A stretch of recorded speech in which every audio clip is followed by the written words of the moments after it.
কে জানতো সোমবারের ঝলমলে সকালটা একেবারেই ভিন্ন রকম হবে ক্রিকেট তারকা তামিম ইকবালের। সাভারে বিকেএসপির ৩ নম্বর মাঠে চলছিল ঢাকা প্রিমিয়ার লিগের ম্যাচ।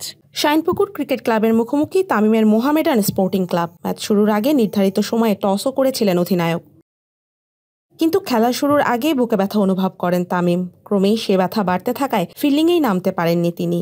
তৎক্ষণাৎ বিকেএসপির কাছেই বেগম ফজিলাতুন্নেসা হাসপাতালে ভর্তি করা হয় তাকে। সেখান থেকে রাজধানীর এভারকেয়ার হাসপাতালে আনার পরিকল্পনা করা হলেও আপাতত শারীরিক পরিস্থিতির কথা বিবেচনা করে সেটি করা সম্ভব হচ্ছে না। ঢাকায় স্থানান্তরের জন্য মাঠে হেলিকপ্টার প্রস্তুত থাকলেও অবস্থা গুরুতর হওয়ায় আপাতত সাভারেই চিকিৎসা চলছে তামিমের। বিসিবি জানিয়েছে তামিমের শারীরিক অবস্থা জটিল হওয়ায় প্রথমে তাকে নিবিড় পর্যবেক্ষণে রেখে এনজিওগ্রাম সহ অন্যান্য পরীক্ষা নিরীক্ষা করা হয়। এক পর্যায়ে তার হাটে একটা ব্লক ধরা পড়ে। তৎক্ষণাৎ রিং পরানোর সিদ্ধান্ত নেয় চিকিৎসকরা। রিং পরানোর পর বাংলাদেশের ইতিহাসের সেরা ওপেনারকে রাখা হয়েছে সাভারের কেপিজে স্পেশালাইজড হাসপাতাল ও নার্সিং কলেজের করোনারি কেয়ার ইউনিট বা সিসিইউতে। এদিকে অসুস্থ তামিমের চিকিৎসার খোঁজ রাখছেন প্রধান উপদেষ্টা মোহাম্মদ ইউনূসও। প্রধান উপদেষ্টার প্রেস উইং নিশ্চিত করেছে বিসিবির মাধ্যমেই ক্রিকেট তারকার জন্য সার্বক্ষণিক যোগাযোগ রাখা হচ্ছে।